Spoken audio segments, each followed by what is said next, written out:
In Chicago, a police officer is about to be indicted for first-degree murder. We're joined by Jamie Calvin, founder of the Invisible Institute, freelance journalist who first broke the story of what happened to Laquan McDonald, actually killed October 14th, 2014. We're also joined by Charlene Carruthers, national director of the Black Youth Project 100. This is very unusual, Charlene Carruthers, a police officer about to be indicted for first-degree murder. Can you talk about your response to the fact that a judge has just demanded that the video be released to the public by tomorrow, as well as the officer, we believe, about to be indicted? So I sat in the courtroom last week listening to the judge's decision on whether or not to release the video to the public. And in my mind, over and over again, was the narrative of that this is not an isolated event. This is not the first time that this has happened. And there's nothing unusual about the killing of a young black person in the city of Chicago by the Chicago Police Department. And so we listened to Judge Valderrama list reason after reason as to why the Chicago Police Department had no standing to withhold that video from the public. And so for us, we know that videos of black people being gunned down by police officers are nothing new to the American public and the broader international public. On the other hand, we also know that between Mayor Rahm Emanuel, Superintendent Gary McCarthy, there has been moment after moment of inaction and poor decision-making regarding policing in this city. We live in a city where the Chicago Police Department takes up 40% of our budget, while at the same time, just a few years ago, we closed over 50 public schools. And so it says a lot to us about what and who our city prioritizes and who we don't. So here you have the story of a white police officer, Jason Van Dyke, who shot and killed 17-year-old Laquan McDonald on October 14th, 2014. Talk about, Charlene, when you started to understand what had actually taken place. In fact, didn't you have a major rally in Chicago just a few days afterwards at the time? Well, as Jamie mentioned earlier, last year, around the same time that Laquan McDonald was killed, there were nationwide protests around several police-involved killings in black communities. And we were actually, we had several protests within that period in the wake of the non-indictment decision of Darren Wilson in killing Mike Brown. We had a national moment of silence day that we had an action here in Chicago and in other places around the country. And so for us, the killing of Laquan McDonald is one more gruesome, violent signal that our organizing to build black political power in Chicago and also nationally is absolutely essential. And so we, BYP 100, along with organizations such as Fearless Leading by the Youth, We Charge Genocide, Assata's Daughters, we organize every single day in Chicago. We, BYP 100, we organize in Detroit, New Orleans, Washington, D.C., New York City, and the Bay Area.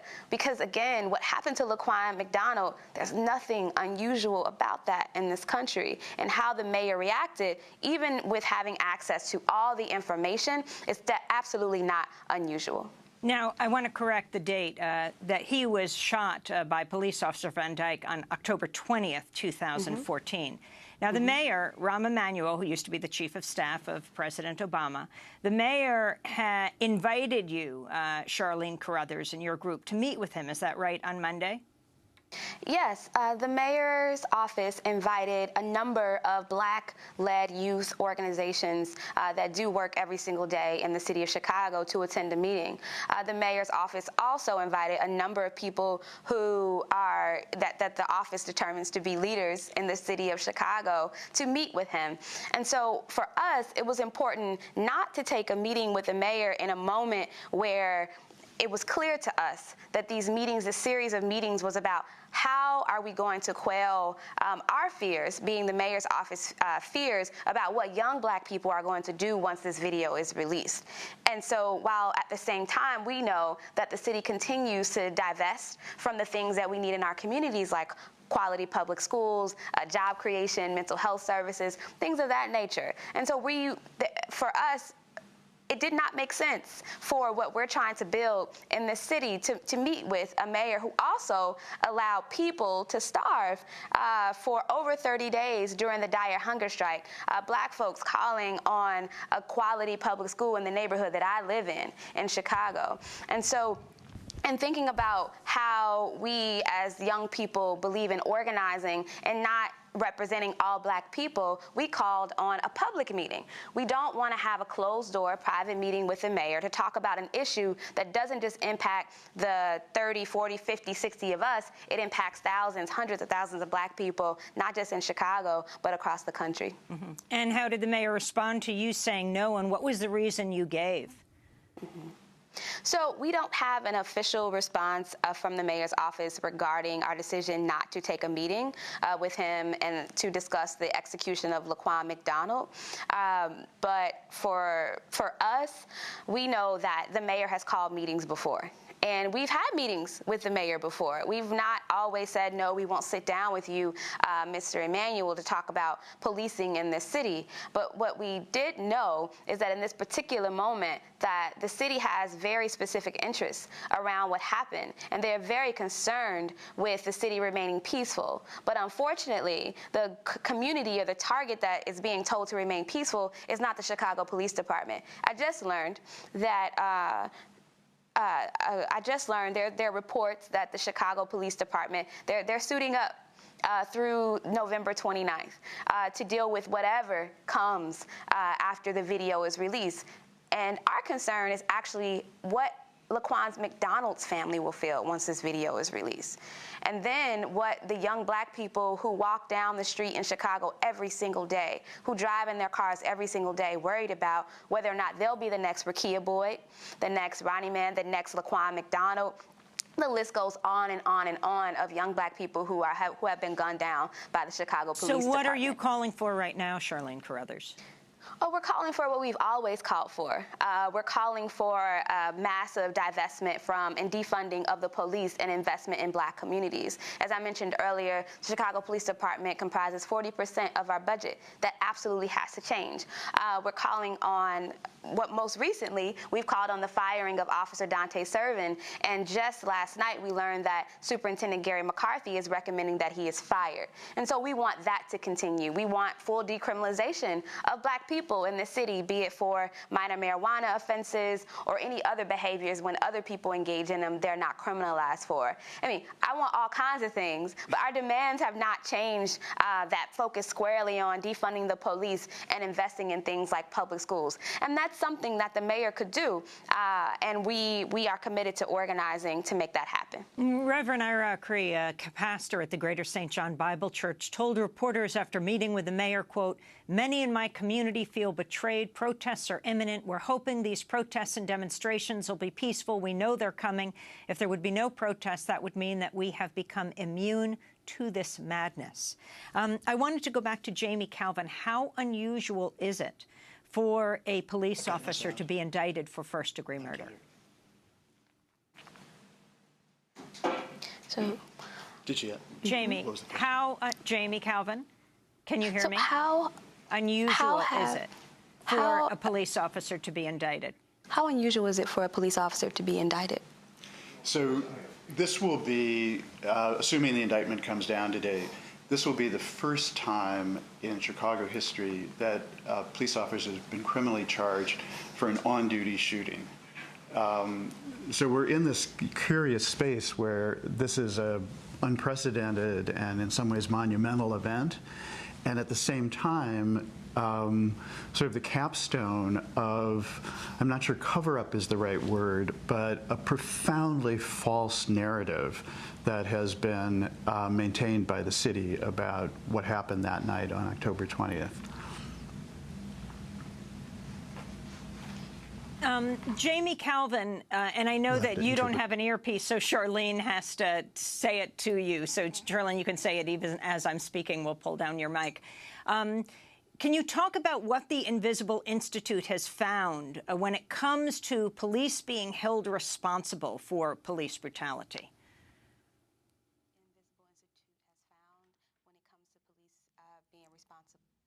Police brutality. Right. So I think that really is a critical part of the story. You know, when we talk about police accountability, it has two dimensions. One are the particular abuses. And, you know, even if you imagine the best trained police force in a city the size and complexity of Chicago, with a police force of roughly 13,000, bad things will happen. The critical question is, how does the institution of the police department and the larger institutions of the city respond when they do? You know, if you have an effective disciplinary system, vigorous investigation, that incentivizes good behavior. It reduces the number of abusive incidents.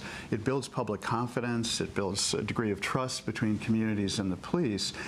That's not what we have in Chicago, and we have statistics, and they're the cities, based on the city's information, that demonstrate that this is a system that is largely dedicated to not connecting the dots, to not knowing things it's within the city's power to know about fundamental human rights violations against citizens.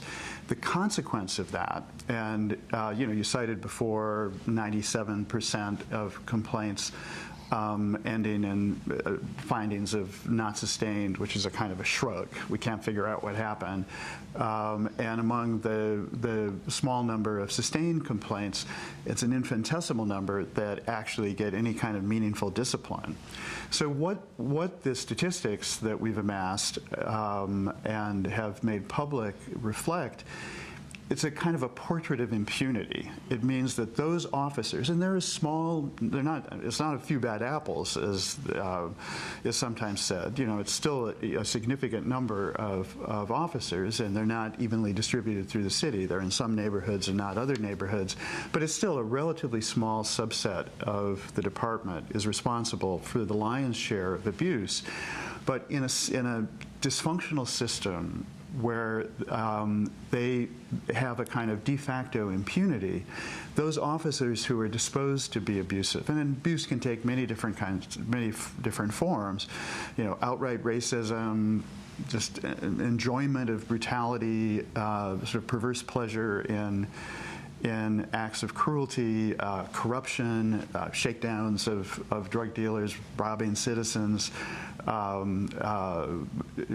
you know, vile behavior towards women, whatever the pattern of officers inclined to be abusive, they are much more likely to act if they know that they have de facto impunity, that they're very unlikely to be identified. If identified, they won't be effectively investigated. If investigated, they won't be subjected, and a finding is made that abuse occurred, they won't face meaningful discipline. So this is it's a system dedicated to not knowing things that could be known. And if the city did look for patterns in the citizen complaints and really, as I say, try to connect the dots, it would be an immensely useful tool for protecting citizens and also for protecting officers. I mean, for intervening before, you know, small problems become big problems, to intervene with particular officers. And at a time when there is such profound distrust and alienation from the police in the neighborhoods most affected, and such a lack of confidence, such a crisis of legitimacy for the institutions of criminal justice, this is one of the things within the power of the city to do, to begin to restore a degree of confidence. to begin to restore a degree of trust. But it has to start, and I think this is a really important aspect of, it's a way in which, as Charlene was saying, Laquan McDonald, Laquan McDonald has now joined Michael Brown and a number of other names as our kind of shorthand for fundamental, defining structural issues in American life.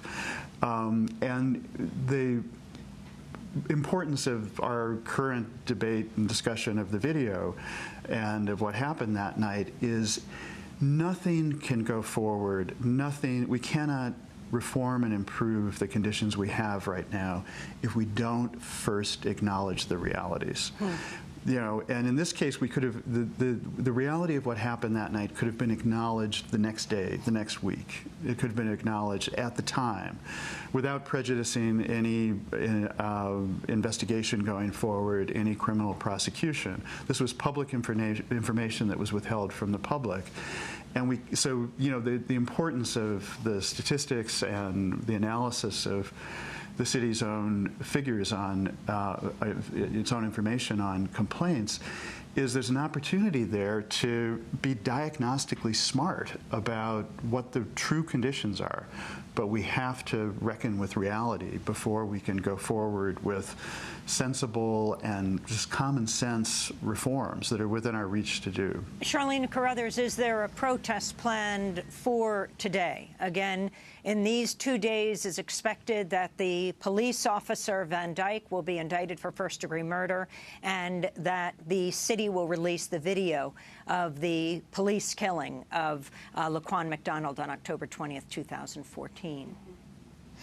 So after each time we learn of a tragic moment, or a tragic moment like the killing of Laquan McDonald goes on public display, and there's an opportunity, an opening for us to bring in more young black folks into this movement to actually not just receive justice for Laquan McDonald, but to end police brutality and police violence in this country. We do something. We're organizers, and so there will be actions in the wake of the release of the video.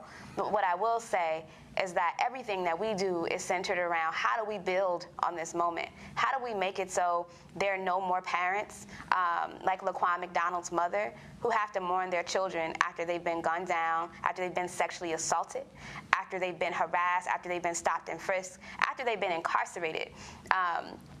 What can we do to make sure that doesn't happen again? And so actually today we're holding a healing space for black folks in the center of the city. And if folks are interested in more information, they should check out our social media. But for us, we know what the media is going to do. We know that young black people will be vilified regardless as to what happens, whether it's a so-called peaceful protest or a so-called not peaceful protest. Because what we know for sure is that the police are highly unlikely to be peaceful with us. And so we're focused on protecting each other and making sure that our work moves forward.